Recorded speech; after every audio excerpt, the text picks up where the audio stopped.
So I suppose Sri might have briefed you. So this is a small YouTube channel that we have started, which primarily focuses on two aspects as of now. Actually, three aspects. First thing is obviously the GMAT prep that we'll be doing on a weekly basis, and either of us will be taking a session. Second is basically we kind of interact with folks who have actually successfully made it to B schools, because as soon as you're done with your GMAT, you kind of need to track your thing and need to understand what all B schools to select, how do you go about it, what all things. So we need to interact with folks across B schools to understand that. And the last bit is, which may be a once in a fortnight or something like that session that we'll be conducting, is basically trying to understand how do you go about selecting your B school and what are the prime factors that you should factor in before zeroing down on your school. So that is the major objective of this YouTube channel. If you get a chance, do have a view through it. Second thing that we have started, Shri, can you just go to the sheet? Yeah, so this is one pre-MBA networking or pre-GMAT networking that we are trying to get into. So we'll request you to fill your infos.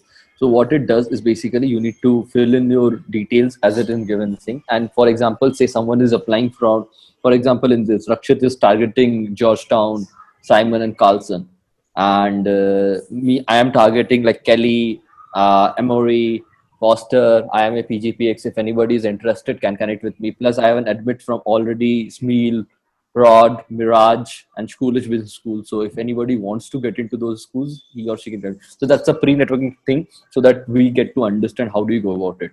Yeah, so these are the basics that we'll be doing in addition to the sessions that we are conducting.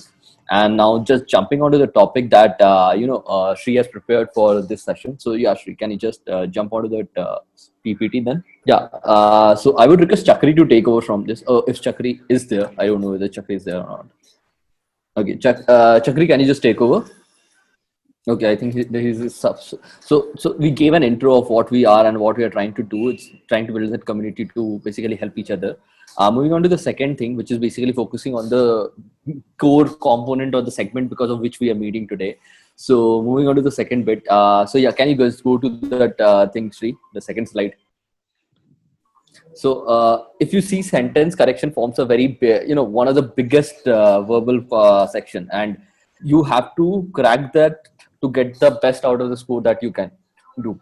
And the main basic things that kind of composes the sentence correction or the main segments of grammar that we have to look into is obviously the subject verb agreement, then a meaning, structure, pronouns, comparison, idioms, modifiers, parallelism, punctuation, whatever are listed there. So we'll be majorly dealing with SVA today, which is the first topic, and we will be trying to understand what all things and any tips or tricks that can help us basically sail through this kind of a thing.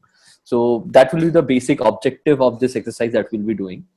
And if you obviously have any doubt, we will help you. And there is another session I am planning to conduct about how do you actually go about GMAT. So GMAT is very different from your traditional exams like CAT or any other thing. So you have to understand how you go about it, because it's about ascertaining a level at where you are and not at about the number of questions you have made incorrect or correct. It's about getting number of continuous correct questions which you ascertains you a very good score. So that's how you go about things. Anyways, jumping back to the topic that we are dealing today is the subject of agreement. Yeah. You can go to the second block, Shri. I before going to the second slide, Uh, I would want to add something. yeah. In sentence correction, we cannot divide any type of a question into a subject verb agreement or a pronoun question or a comparison Mm-hmm. question. Mm-hmm. All we can do is we have to check each and every statement for meaning, subject verb agreement, pronouns, comparison, everything we have to check, and then only we can zero down to the correct answer. Like in quants, we can subdivide a question into arithmetic or algebra, but in sentence correction we have to check each and every grammar rule, meaning, everything, and then only we can zero down to the correct answer.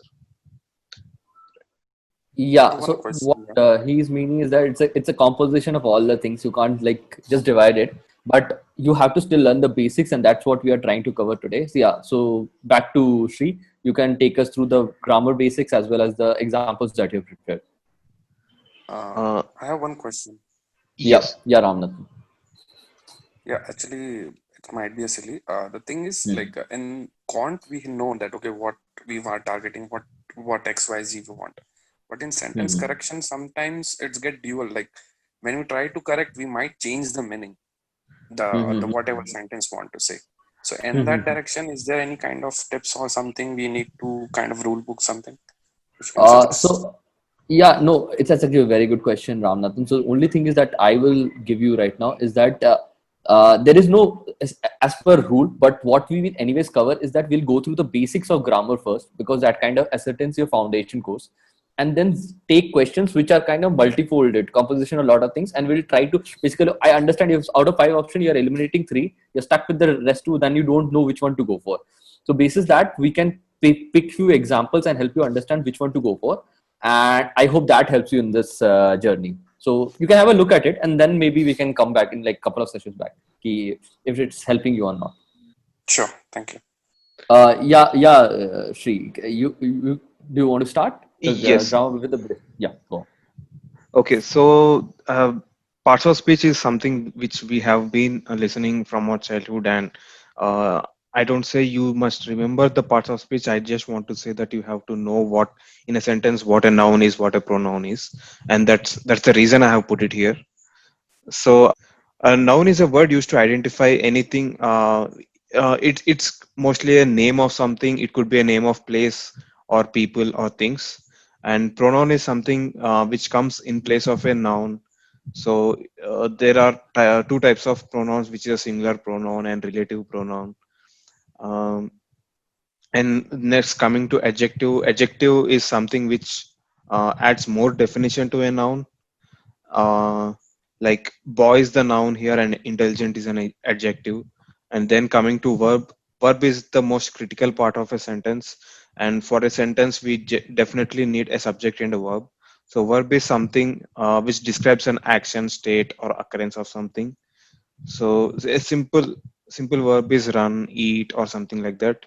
An adverb is something which adds more definition or which describes more of a verb. So quickly return, return is a verb here, and quickly is a adverb. Typically adverbs end in ly. I don't say that ly, if something ends in ly, that should definitely be an adverb, but typically ending in words ending in ly are adverbs.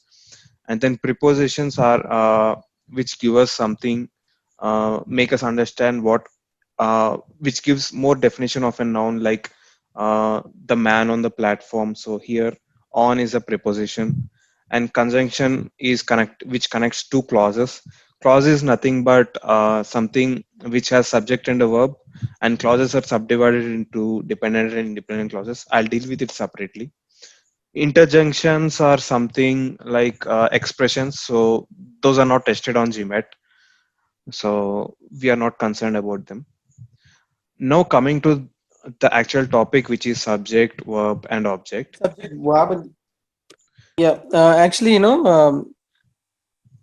just on the preposition, can you please explain on the preposition? Okay. So here, on is the preposition. Okay, on. And also on conjunction, can you explain on conjunction? Conjunction is nothing but the man on the platform and the woman on the chair. So and is the conjunction. So subject is something which is the protagonist or something which is the most important thing of a sentence. So in the sentence here, boy is the subject, and the verb is painting, and the object is house. So the object receives the action of the subject. So this is an active voice. If we look at the passive voice of the same sentence, we see that the house is being painted by the boy. So typically active voice sentences are preferred on the GMAT. I don't say we must always go with active voices. Sometimes because of the options, and sometimes we need to even go for the passive voice sentence also. But typically, sorry to come in, Shri. Just one thing. So Ramnathan, the question that you asked, like how do you basically select if you're stuck between two options? So one of the things which like Shri is also pointing out, if both the options are grammatically correct and one is active, another is passive, you generally go for the active voice because that's what GMAT prefers. So be just mindful of that. That's not a necessary condition, but it is one of the priority conditions kind of a thing. Active is preferred over passive. Yeah, Shri, continue. Okay. So phrase. Next thing I want to cover is a phrase. Running in the hot sun. Here we do not have any subject or we do not have any verb. So this is just a phrase. Or don't assume that running is a verb. It is a gerund. It's some kind of a noun only. So GMAT tries to confuse you on these types of gerunds. So we have to be very careful. We should not take these as verbs. What is These the difference between a verb and a gerund? verb is a verb tells you the action. Okay, is painting is the verb here. Okay, but Okay. running is not a verb. It's some kind of a Mhm. gerund. It's a Okay. noun only. So, Okay. I'll just double down what you is saying is that the boy is running to his house. Let's go with this. The boy is running to his house. Now, if you see, the boy is doing an action which is running to his house, which is the object. So here, running is used as a verb. Now, go by gerund. Running is his hobby. Now, what is his hobby? Running, running. If you see the same word running is a gerund here because which is the in a way subject and a noun is used as a noun. So gerund is usually a noun and it ends with ing form, and that's how you differentiate between gerund and verb in this case. I hope that clarifies it, Ramanathan. Yeah. Okay. So if you take the sentence as boys running in the hot sun, now is running together becomes a verb. But if you Okay. use only running in the hot sun and you continue your sentence here, then running becomes a gerund. Okay. Okay. Okay. Now coming to dependent clause and independent clause. I won't go is an independent clause. It can stand on its own. It has a subject which is I and won't is a verb. So it can stand alone. And if you don't eat is a dependent clause which is dependent on this clause. So if you don't eat, I won't go is a complete sentence.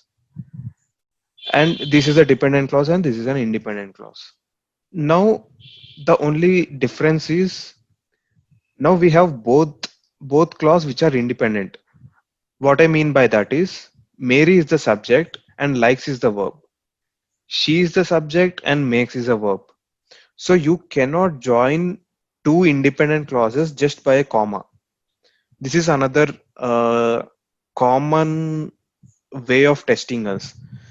If you want to make these two in your sentence, you have to put a semicolon. Then that is acceptable.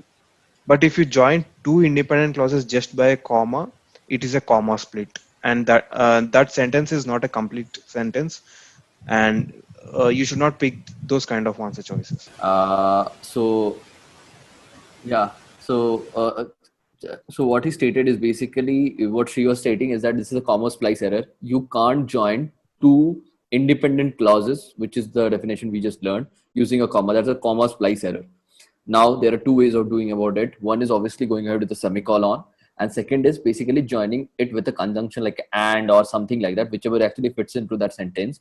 And it is basically connecting two different clauses. In this case, like she gave an example of Mary likes to cook and she makes chicken every day. So you have to understand that two independent clauses doesn't goes with a comma. Excuse Right. me, I would like to intervene. Yes. Yeah.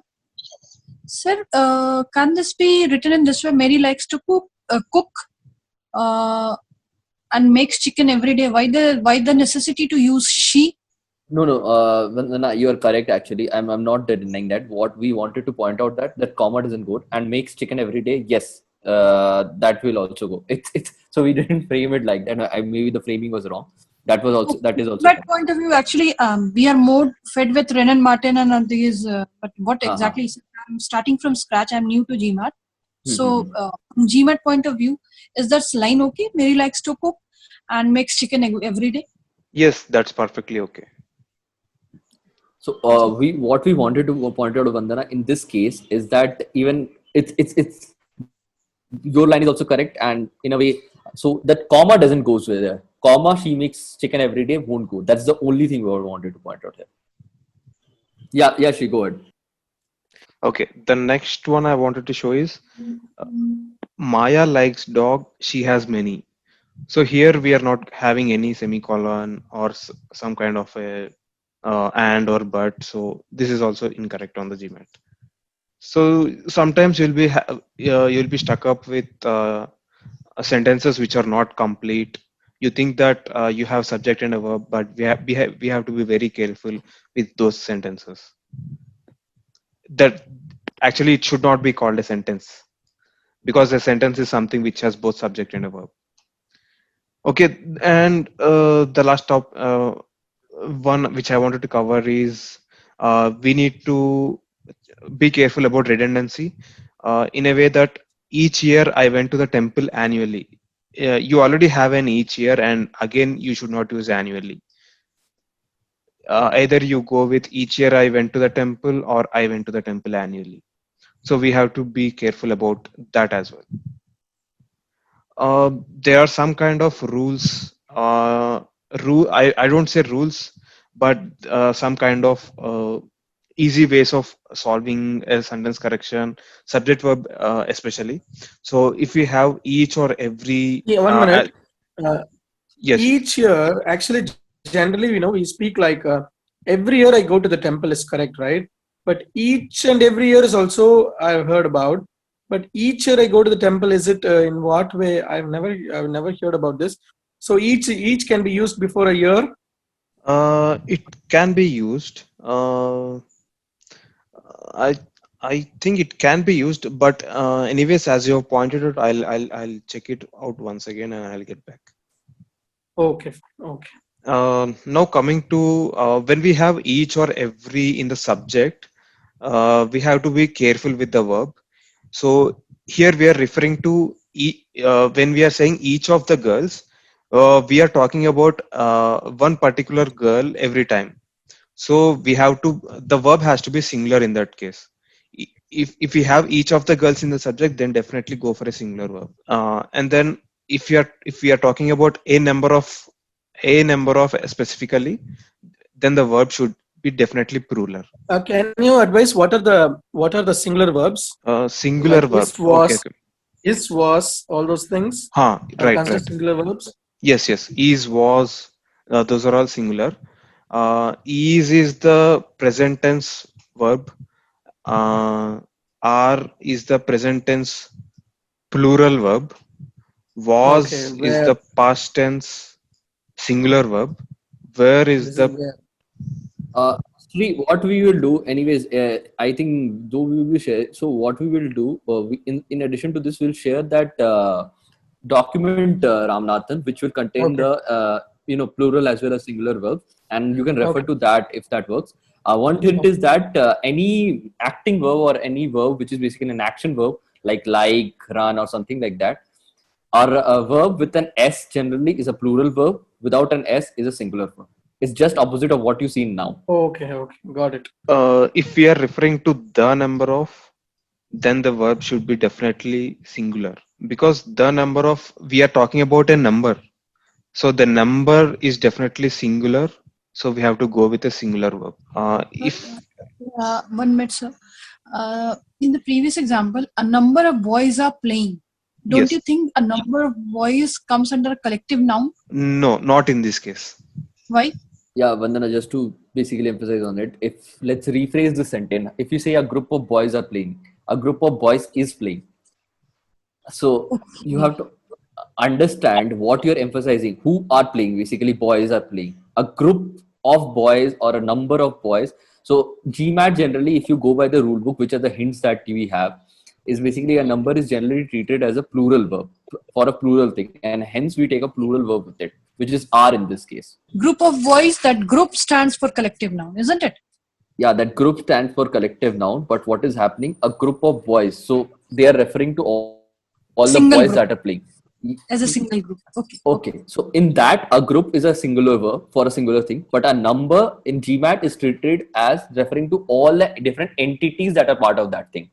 And Okay. hence, suddenly you're referring to the number of boys, which is basically, say, 10 boys are playing. So you're referring to each of them. So now it is not a singular verb, it's a plural verb in this case. Okay, I got it. So the next one is if you see either or, go with the. 1 minute. So a number of boys are playing, but the same number when it comes to the box, it is very low. Why so? Can you just explain that? Yeah, just I'll just give an example, a different example, which will help you to solve this.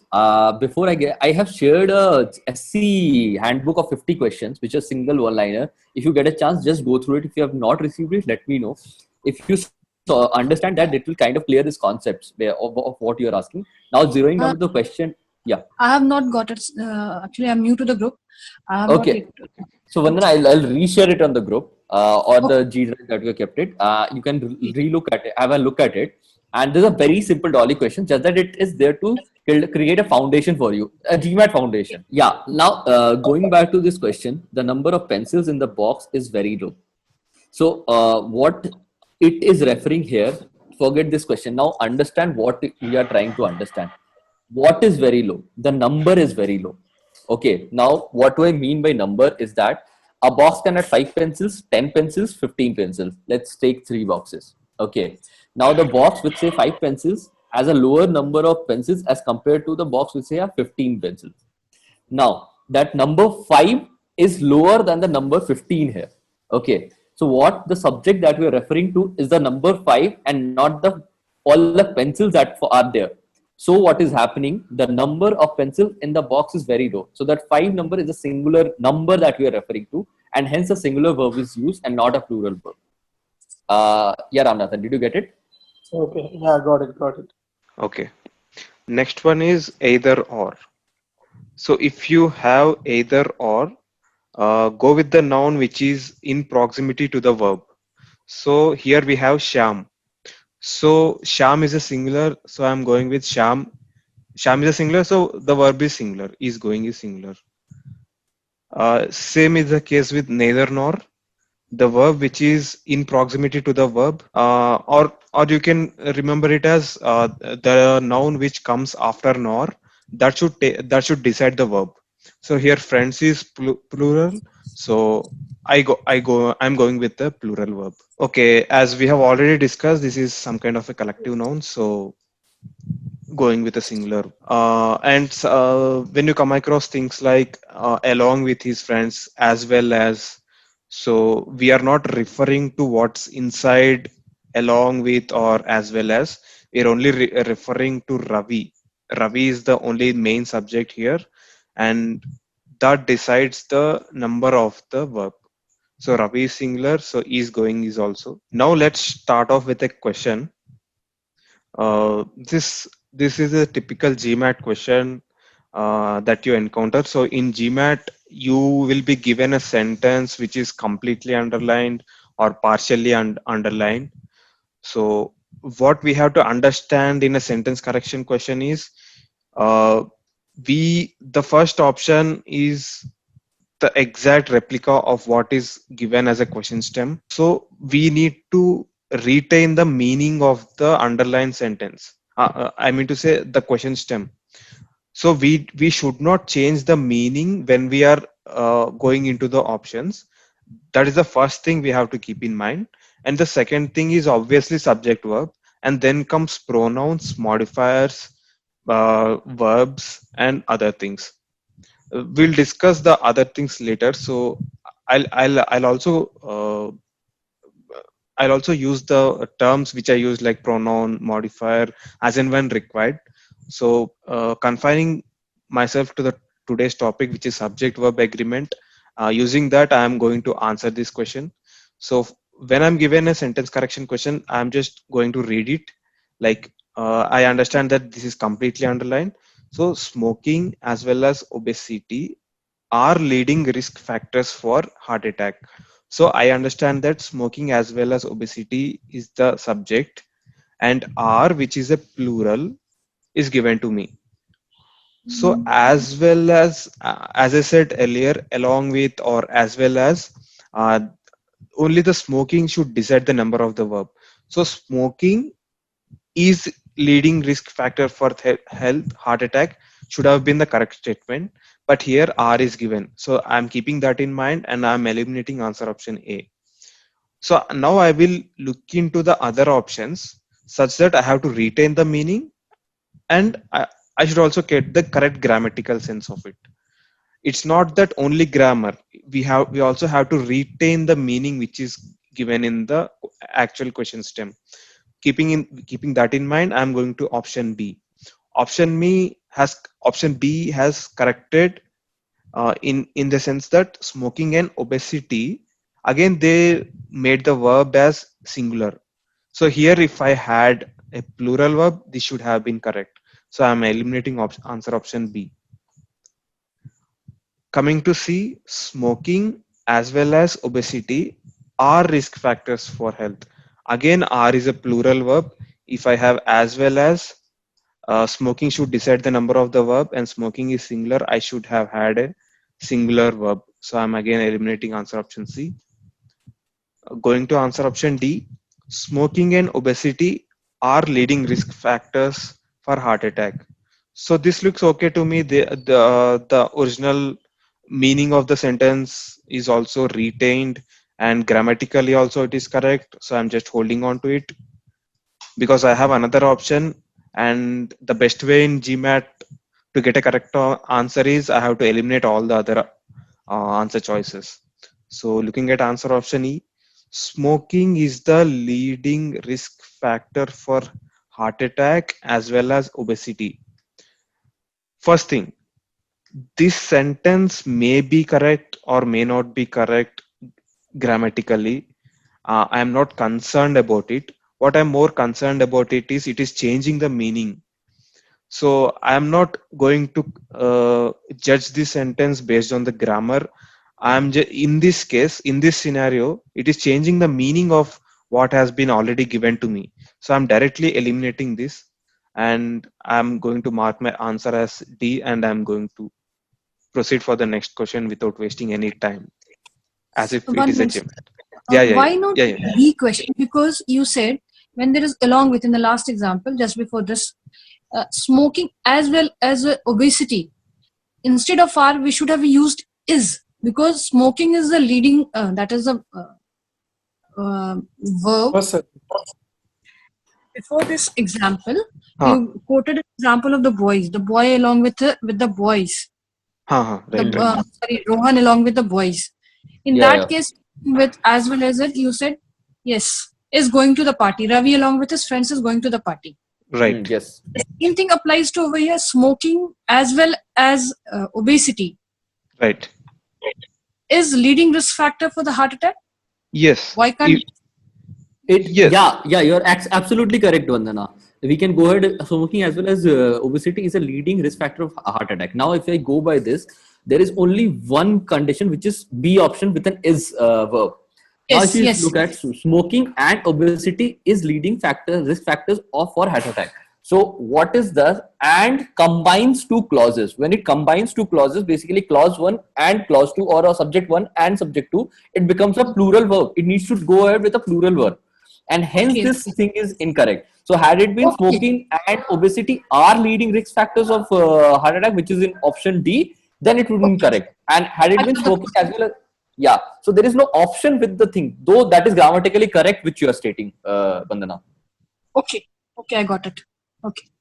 So these are the key takeaways from this question.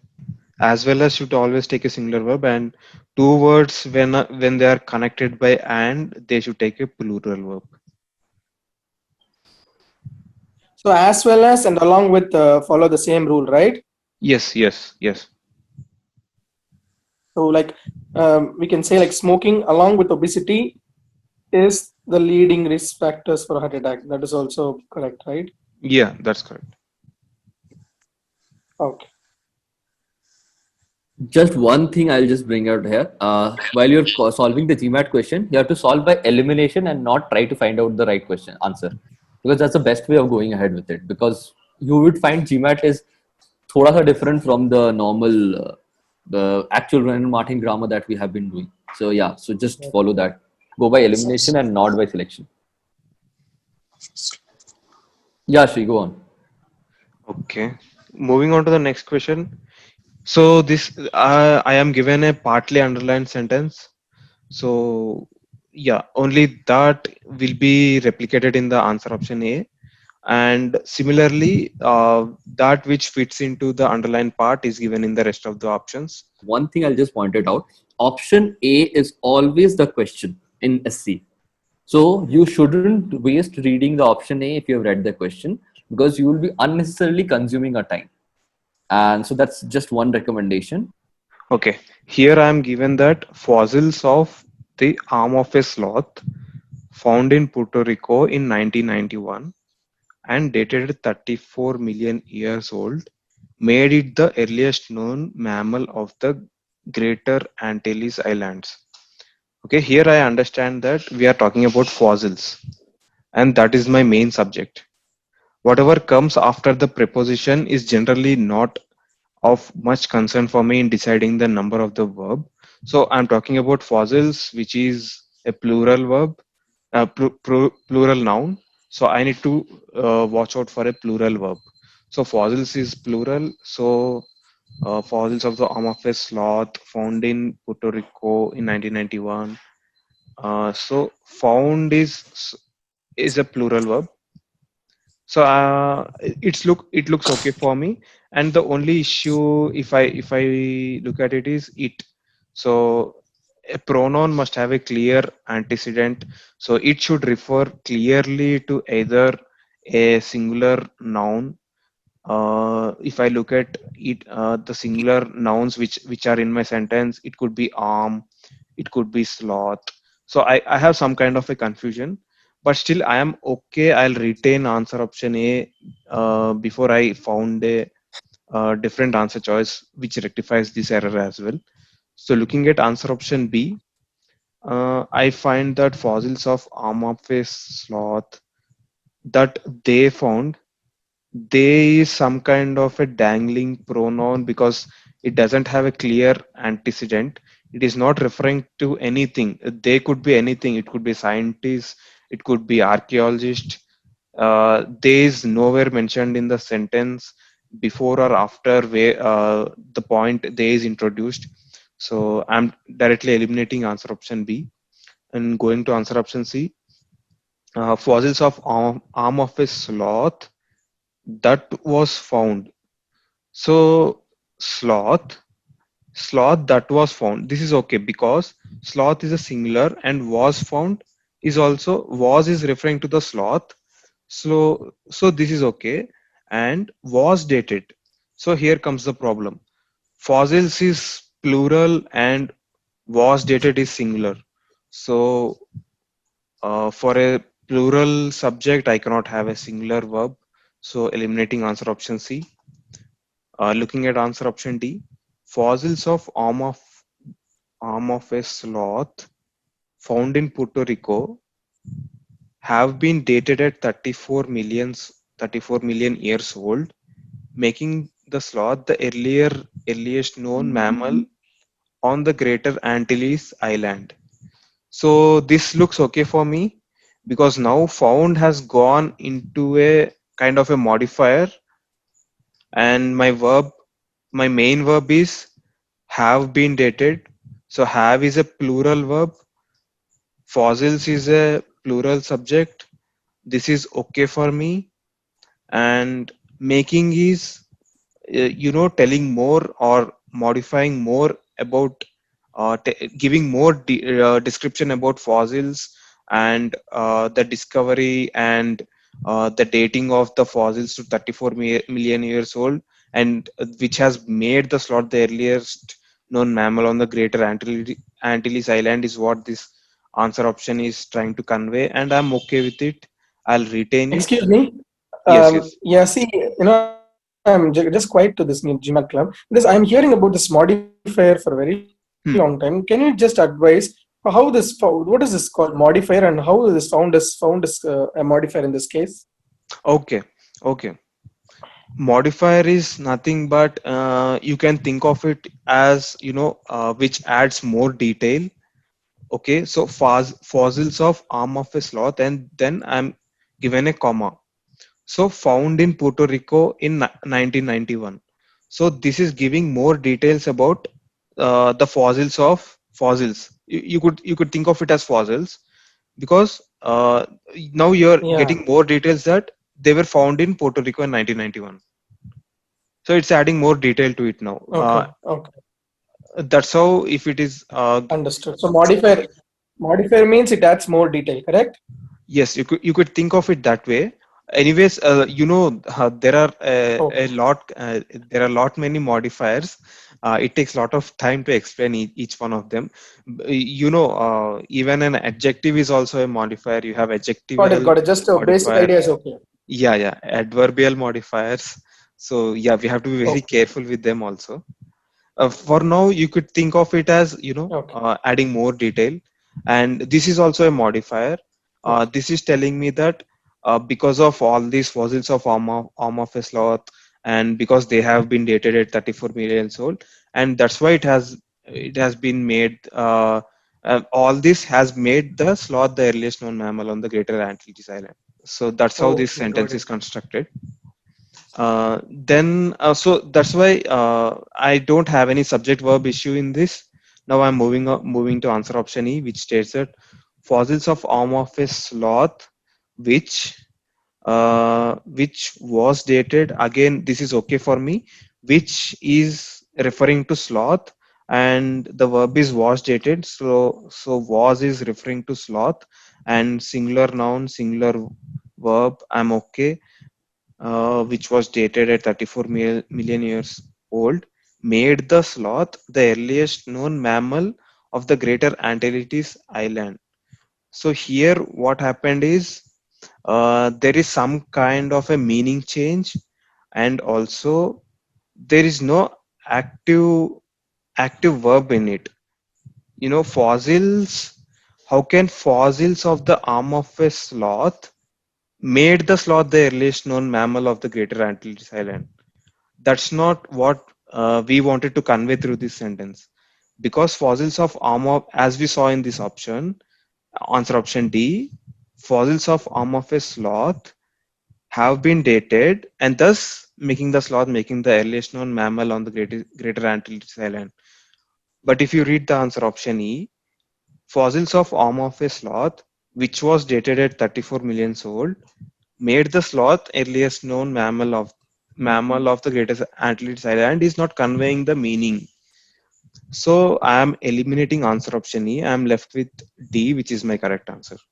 So as I said, Can you just advise, option E, you were saying, it's not conveying, it's modifying the meaning. Where exactly can you tell it's modifying the meaning? Yeah, as I said, fossils of arm of a sloth, because they have been dated at 34 million years old, that has made the sloth the earliest mammal on the Greater Antilles Island. But E tells me that fossils of arm of a sloth, which was dated at 34 million old, and it's not that because you have dated at 34 million years old and fossils itself did not made the sloth the earliest known mammal. So this is trying to tell me that fossils made the sloth earliest known mammal. That's not what I wanted to convey. I wanted to convey that because they have been dated at 34 million years old, that had made the earliest sloth earliest known mammal. Oh. So I'll just give you one thing. So so there is one thing that is, so there are two kind of modifiers which Ramanathan you're referring. One is modifiers which are kind of essential modifiers and non-essential modifier. Generally, whenever a sentence is modified by a which is a non-essential modifier. So if you see which is referring to sloth in this case, so in that case with the non-essential modifier, you can directly eliminate that part and see that sentence. So in this case, was dated for 34 million years will be completely eliminated. Now what it gives, sloth made the fossils of the sloth made the sloth the earliest mammal. So suddenly see it is changing the meaning. Okay. And that's why we go ahead with option D against option E. So Ramanathan, we will be anyways dealing with the modifiers. I got it. Which will be the essentials and non-essentials. So one trick is that non-essential, just eliminate and recreate the sentence and try to see if it is making sense or not. Yeah, Shri, go ahead. Got it. Okay. And one more thing, option C, can you just explain why did you eliminate? Okay. This is clearly, was dated is the main verb. Fossils is Okay. the plural subject. So you need to have a plural verb. Okay. That's why eliminated. Okay. So where dated would have been an apt verb, right? Okay. Got it. Yeah. Thank you. Okay. Go ahead. Yeah, go ahead. So moving on to the next question. Here I have, again, I am given a partially underlined sentence. So when I read through it, members of the Senate Intelligence Committee has requested the withdrawal of the Bush administration choice for CIA General Counsel John Rizzo. So initially when I read it, I get some sense that some members have requested and it's regarding some choice and all. So I got a sense of it. So, and now I understood that I'm talking about members. So of is a preposition. So whatever comes after the preposition will not decide the number of the verb. So members is plural. So my verb here has to be plural. So but has is a singular. So there is a clear error in the given sentence. So I'm eliminating answer option A. Again, members of the Senate Intelligence Committee. Again, B has also the same error. I'm eliminating it. Now, in answer option C, I see that there is an apostrophe added. I don't know whether it has to be added or not. I don't know whether apostrophe should be added or not. So in that case, I'm again looking at the sentence whether this makes sense. Members of the Senate's Intelligence Committee have requested. Now this is correcting my uh, initial error. I think apostrophe is not required. Yeah. So have requested the withdrawal of Bush administration's choice of. So off is also changed. So I don't know. I'm just holding on to it. If I don't have any other option, I might go with it. So right now I'm holding on to it. When I look at answer option D, now the apostrophe is not used and my verb is corrected. I have a plural verb now. Have requested the withdrawal of the Bush administration choice for, so far is again retained for CIA's General Counsel John Rizzo. So yeah, this looks better for me. Now I have a better answer choice. I need not risk for a apostrophe which is not already in the original sentence. So I want to drop it off now. Again, I'm given an apostrophe, though the verb is corrected now. Have requested the withdrawal of the Bush administration choice for the CIA General Counsel. So now I get a clear idea that the apostrophe should not come because it is not as a part of the given original sentence, and this is changing the by introducing an additional apostrophe. It is changing the meaning of the sentence. We never know. Senate Intelligence Committee could have been the correct way to call it, not Senate's Intelligence Committee. So I'm rejecting answer option E. So I'm left with D, which corrects my subject verb agreement issue, which I initially had it, and retains the original meaning of it also. Just I want to ask a question, like between C and D. Okay, Yeah. if C, if there was no apostrophe and there was no S, how would the choice? Which one would be used? Because it's almost the same, except that it boils down to of or for. So in this case, of where it is used and for where it is used. Okay, Bush administration choice of CIA's General Counsel or choice for. So in that case, yeah, you need to check what the meaning is if we use choice for and choice of. So in this case, members of the Senate Intelligence Committee has requested the withdrawal of choice for. So choice for is only the correct idiom, or what you call idiomatic way of using it. Choice of may also be used, Mhm. but my choice is for going to a movie, or my choice is of going to a movie might not be idiomatic way of using it.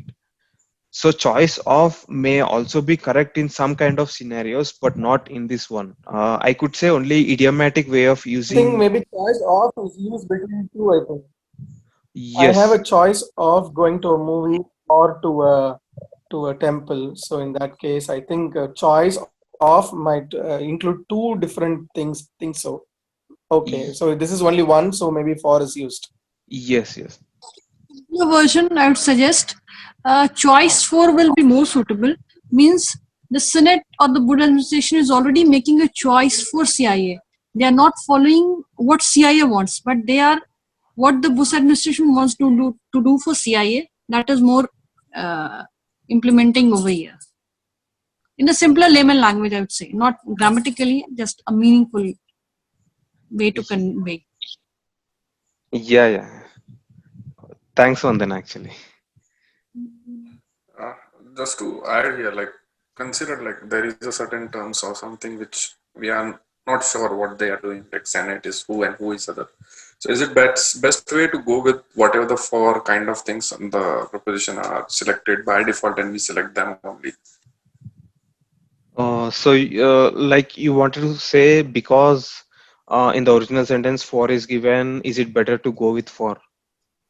Yeah. If we are doubtful on the meaning side.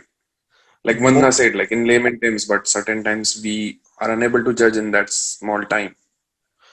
Uh, yeah, mostly you can do that, but in some scenarios, you are made to choose between those two only.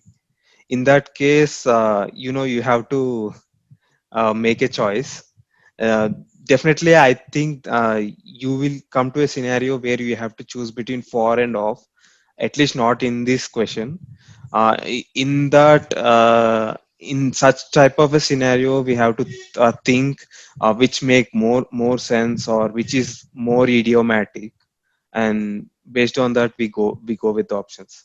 Anurag, do you have anything to add here? Yeah, I'll just add on to what I think she stated. So, how would I have approached these questions? I'll give you my point of view. So, members is a plural thing. So, has obviously doesn't go. So, it kind of eliminates the first two choices, which is A and B. We are left with C, D, and E as options. Okay. Now, think it of like this: is that the only thing that we have as different in both the questions, majorly, is that starting difference is basically the possessive noun that we are showing. Obviously the choice for and choice of is also something that we have to factor in. Now see in this way, members of Senate Intelligence Committee have requested the withdrawal of Bush administration's choice of General Counsel John Rizzo choice for whatever it is. Now look at it like this: members of, instead of overcomplicating it, how do I go about it? Is that members of the parliament has requested the withdrawal. Member of the parliament's working committee, member of the parliament working committee. So it's what you have to understand. Member, it's a member of what? Parliament or working committee, which is the noun that we are referring to. Whereas member of parliament's working committee, which is a possessive part, you are not referring to that noun itself, and hence I can eliminate C and E in this case, and we will be left with D. And I suppose D is the right choice, correct, Sri? Yes, yes, D is the answer. Yeah. So yeah, that's my view of how I would have gone ahead and solved this question. Okay, let me Yeah. move on to the next one. Okay, here again, partially underlined sentence. Now, as soon as I look it, I see a group. So group is a singular, so I will be looking for a singular verb. So when I read it, a group of students in an American village has been selected for testing a new low-cost electronic notepad being built around a new class of green power stingy microchips that use a fraction of the electricity of current computer chips. Okay, so this is telling me something of a testing and all. So I understood that. Now I'll go with uh, I'll go with the answer options. So when I read the sentence, the subject and verb is at least okay. A group of students in American village has been selected for testing a new low-cost electronic notepad being built. So being built is some kind of passive voice. So maybe I'll keep a note of it. I'll see if I can eliminate that in the right answer. But I'm not hard on it. I don't want to go as I was going with the subject and verb where I was eliminating directly. So I'll just keep a note of it that this is in passive voice. So electronic notepad being built around a new class of green power stingy microchips that use microchips is plural and use is also plural. So this is okay. Use a fraction of electricity of current computer chips. So here it seems everything is okay. So now I'm looking at the second option. So a group of students in American village have. So directly I'm eliminating it. Okay. Similarly, in answer option D, have is there. So I'm directly eliminating it. Now I'm down to two answer options. To say three, A, C, and D. So now I'm looking at answer option C, which states that a group of students in an American village has been selected to test a new low-cost electronic notepad to be built. So here, this active and passive. Here, I think it is going into active rather than being passive, as in the first statement. So yeah, now I'm going to judge between A and C. To be built on a new class of green microchips, which are also power stingy and which use a fraction of the electricity used by current computer chips. So here, what I understand is which use a fraction of the electricity of computer chips is given. Here, fraction of the electricity used by computer chips. So this is more like, this is uh, I feel that this is more correct in a way. This is telling me that fraction of the electricity which is used by current computer chips. So this is conveying a good meaning rather than answer option A. So in multiple ways, I can eliminate answer option A because firstly, it is in passive voice. And here I understand that, electricity of current computer chips is not conveying the correct meaning. So mostly I am not going with answer option A. Rather, better to go with answer option C. Now I'm checking between C and D. So a group of students in an American village has been selected to test a new low-cost electronic notepad. Again, being built has come, so that I'm going to keep in mind. Notepad being built around a new class of green power stingy microchips that use a fraction of electricity used by current computer chips. So first thing, as soon as I read answer option E and comparing with C, I understand that this is more concise. So GMAT prefers concise sentence. So we do not want, wordy sentences. Uh, Again, I'm saying it's a preference. When we are down to two choices, we prefer, concise sentences. Though this is going to passive voice, I understand that the subject verb are okay and the meaning is also okay. And moreover, the other more important reason which I find to eliminate answer option C is that uh, uh, here it is given that has been selected to test a new low cost electronic notepad to be built on a new class of green microchips which are also power stingy. So there is no need of also here. It is totally redundant. I don't need an also here. That is the more important point which I'm using to eliminate answer option C, and which use a fraction of electricity used by current computer chips. That is okay, but the reason I'm going to eliminate answer option C is this also, which I don't need and which is making my sentence more wordier. So I'm eliminating C and I'm left with E, which is my correct answer. This is how like my approach of So in this solving the case, question. being a passive sentence, it generally we give the second preference, right? But in this case, it's okay because the other options are a little faulty, is what you say, right? Yes, correct. So Ramanathan, what is happening is that in C, between C and E, which are also power changing, also is a redundant, and hence E is preferred over C. That's the only reason, not because of Because this it's active. without any mistakes. Ah, Okay. This it's like, question, so there will you will find some redundant sentences like he is good and also he is so he is good in writing and also he is good in playing. Say, I'm just giving a random sentence. Do you actually read that also? And itself is kind of connecting both the sentences. He's good in writing and say some XYZ. So in all those things, you kind of eliminate the redundant. It's like reverted back. It's a back is a redundant thing. Reverted itself is the word. So Okay.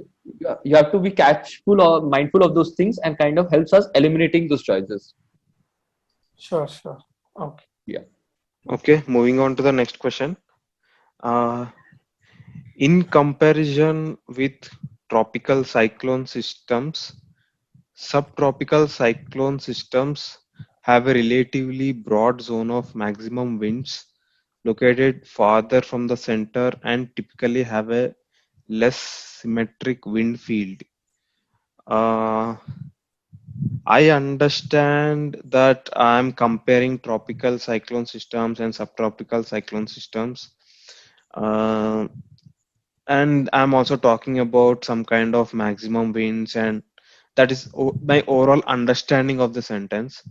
When I look at the subject, verb, okay, I'm looking at in comparison with tropical cyclone systems, subtropical cyclone systems. So cyclone systems is plural and my verb is plural, have a relatively broad zone of maximum winds, located farther from the center and typically have a symmetric wind field. So everything looks okay for me in this sentence because all the subjects and verb are agreeing, and everything is okay. So I'm moving on to the a second option, which states that in comparison with tropical cyclone systems, subtropical cyclone systems have a relatively broad zone of maximum winds located farther from the center and typically has. So here, has is referring to, if we closely look at it, relatively broad zone of maximum winds. So winds is the subject, which is plural, and has is singular. So that is the reason I'm eliminating B and going to C. In comparison with tropical cyclone systems, subtropical cyclone systems have a relatively broad zone located farther from the center of maximum winds. This is not what I wanted to convey. Uh, you have to look at this answer, this choice. If like you have to consider these, if an answer option is changing the original sentence, we need to go for it only if our original sentence has some kind of a definite issues with it, like definite subject verb issue. Then only we are going to look at other options. But this is completely changing the meaning, and I don't see a reason we need to go for this, so I'm eliminating this. And also it is also changing the meaning, which is not desired for me. I don't want to go for it. Okay, so moving to answer option D, this now goes into in comparison to. I can observe that now it is going into in comparison to. So this is some kind of an idiom. In comparison with is used to compare two like items. So here cyclone systems are the like items. So for like items, I'll be using in comparison with.